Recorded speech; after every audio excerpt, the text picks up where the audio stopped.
নমস্কাৰ, মই প্ৰাঞ্জল আপোনালোকক স্বাগতম জনাইছোঁ। আজিৰ তাৰিখত হয়তো এটা বহুত চৰ্চিত বিষয় হ'ল নতুন শিক্ষানীতি 2020 বা নিউ এডুকেশ্যন পলিচি 2022।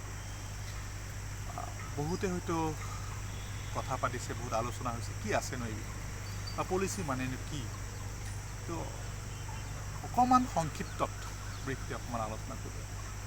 ভাৰত দেশ এখনৰ শিক্ষাই হ'ল মেৰুদণ্ড আৰু নতুন প্ৰজন্মত আগুৱাই নিবলৈ শিক্ষাৰ গুৰুত্ব অপৰিহাৰ্য, সেয়া সকলোৱে জানে। আৰু সেইকাৰণে আমাৰ দেশত শিক্ষা ব্যৱস্থাৰ আগুৱাই নিবলৈ এটা পলিচি ইতিমধ্যে আমাৰ দেশত দুবাৰ হৈ গৈছে। নতুন শিক্ষানীতি এখন থাৰ্ড এডুকেশ্যন পলিচি। আগৰ দুবছৰ কেতিয়া হৈছিলে মই ঠিক চনকেইটা মনত পৰা নাই, কিন্তু বহুত বছৰৰ বিৰতিৰ মূৰত এয়া থাৰ্ড এডুকেশ্যন পলিচি। পলিচি মানে আইন নহয়, পলিচি মানে নীতি। এই নীতিখন যদি চৰকাৰে এপ্ৰুভ কৰি দিয়ে, কেবিনেটে আমি গম পাইছোঁ এপ্ৰুভ কৰিছে, তাৰপিছত সেইখনক ভিত্তি কৰি ৰাজ্য চৰকাৰসমূহে নিজৰ শিক্ষা যিখিনি একাডেমিক চিলেবাছৰ পৰা আৰম্ভ কৰি ষ্ট্ৰাকচাৰখিনি অৰ্গেনাইজ কৰিব। আৰু আপোনালোকে গম পাইছে এইবাৰ আমি নৰ্মেলি 10+2 বুলি যিটো কনচেপ্ট চলি আছিল ক্লাছ 10লৈকে, তাৰপিছত মানে মেথছ, আপুনি ছায়েন্স, কমাৰ্চ, ফিজিক্স আপোনাৰ আৰ্টছলৈ যায়, কিন্তু সেই কনচেপ্টটো নাথাকিব।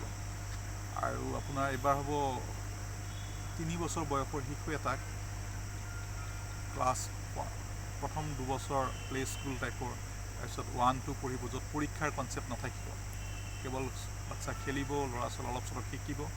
তাৰপিছত তৃতীয়, চতুৰ্থ, পঞ্চম আৰম্ভ হ'ব 3, 4, 5, ক্লাছ 3, 4, 5।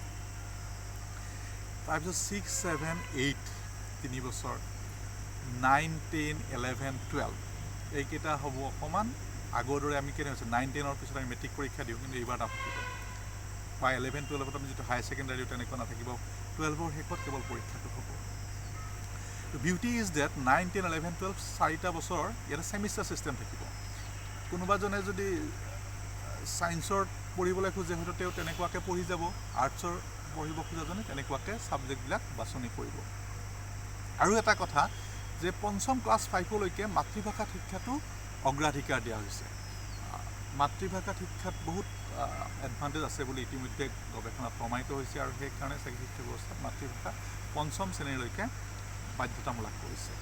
আৰু তেনেকুৱাকৈ ডিগ্ৰীৰ পৰ্যায়তো আপোনাৰ 4 বছৰীয়া আছে, মানে প্ৰথম বছৰ এবছৰ যদি পাছ কৰি কোনোবাই যায় চাৰ্টিফিকেট ক'ৰ্চ পাব, 2 বছৰ যদি কোনোবাই কৰে ডিপ্ল'মা পাব, 3 বছৰত গ'লে ডিগ্ৰী পাব, যদি চাকৰিৰ কাৰণে এপ্লাই কৰিব পাৰিব, বা হায়াৰ ষ্টাডিজো কৰিব গ'লে 4 বছৰীয়া ডিগ্ৰী এটা ল'ব পাৰিব। যদি 4 বছৰীয়া আপোনাৰ ডিগ্ৰী হাতত থাকে তেতিয়া মাষ্টাৰ ডিগ্ৰী আপোনাৰ এবছৰীয়া হ'ব।